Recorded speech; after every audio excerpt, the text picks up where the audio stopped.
ترمذی نو چک ابو داؤد نو اور ابن ماجہ نو حدیث کا مطالعہ کرتے غور کریا کر سارے ٹھیک نہیں تے سارے ٹھیک ہوں گے تے جہنم اندر کیوں جاندے الا ملت واحدہ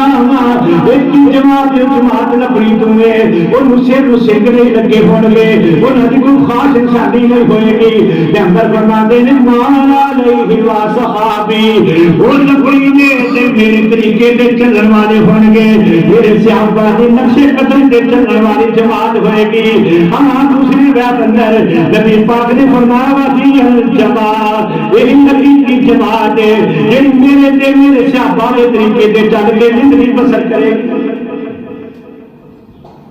یہ اسی لبڑی ہے ہدایت بغیر منگیوں نہیں لبدی دنیا کی ہر نعمت بغیر منگیوں لعنت آئی ہے لیکن ہدایت کی نعمت بغیر منگیوں گھر بیٹھے نہیں لبدی انہوں لبنا پیندا ہے انہوں تلاش کرنا پیندا ہے آئیے ذرا غور فرمائیے اللہ فرماتے ہیں کتاب و سنت قرآن و سنت سے زندگی بسر کرے گا یہی جنت دوبارہ تانوں مل جائے گی یاد نہیں دوسرے لفظ اللہ نے کھل کے بیان کیتا ہے اللہ فرماتے ہیں تلک حدود اللہ ومن یطع اللہ ورسولہ یدخلہ جنات تجری من تحتہا الانہار خالدین فیہا ذالک الفوز العظیم اللہ فرماتے ہیں اللہ نے جنہیں میرے پیغمبر نے بیان کر دیا حلال یا حرام ہر طریقہ بارے کتاب و سنت نامدار اللہ نے پیغمبر نے ہدایت کا راستہ سکھایا ہے صحابہ تے میرے نقش قدم تے چل کے آؤ اے حدا نے تے ہن غور کریا تے جڑا اللہ دے رسول دے کہنے گل چ رہے گا رسول دے نقش قدم تے چل کے آئے گا اللہ فرماتے ہیں یدخلہ جنات تجری من تحتہا الانہار نال اللہ نے قریب بھی سنائی ومن يعص الله ورسوله يدخله نارا خالدا فيها اللہ فرماتے ہیں جڑا میرے تے میرے رسول دی مخالفت کر کے آئے گا نافرمانیاں کر کے آئے گا وہ جہنم اندر ہمیشہ ہمیشہ سڑے گا تے مرے گا ہاتھ جسم پھڑائی نت اپنی نبی دے ہاتھ پھڑائی جس نت اپنی چھٹی ساتھ اپنی تے گل کت اپنی بس پیچھے پیچھے چلنا بہار ہو گیا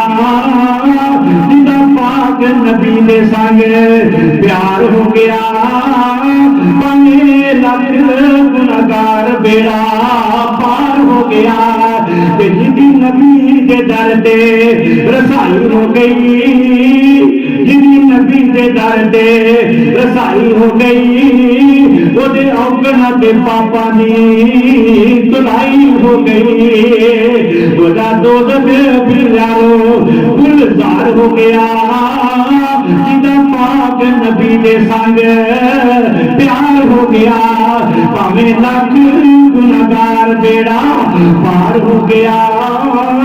جدا نبی دی حدیثوں دل آکدا نہیں جدا نبی دی حدیثوں دل آکدا نہیں فقہ کوفیاں دے شافعیاں دی وہ تکدا نہیں وہ دے قال اللہ قال الرسول وچ سرشار ہو گیا جدا پاک نبی دے سنگ پیار ہو گیا پاویں لکھ گنہگار بیڑا پار ہو گیا پاویں لکھ گنہگار بیڑا پار ہو گیا اتبعوا ما انزل الیکم من ربکم ترجمہ کر جا کے پڑھی سورہ صاد کی 2 نمبر آیت سورہ محمد کی بھی دوسری آیت ہاں سورہ دی ایت فاستمسک بالذی اوحی الیک ہاں اللہ کا قرآن کہتا ہے کہ پیغمبر فرماتے ہیں لوگوں میرا راستہ راہ دے وَأَنَّ هَذَا صِرَاطِي مُسْتَقِيمًا فَاتَّبِعُوهُ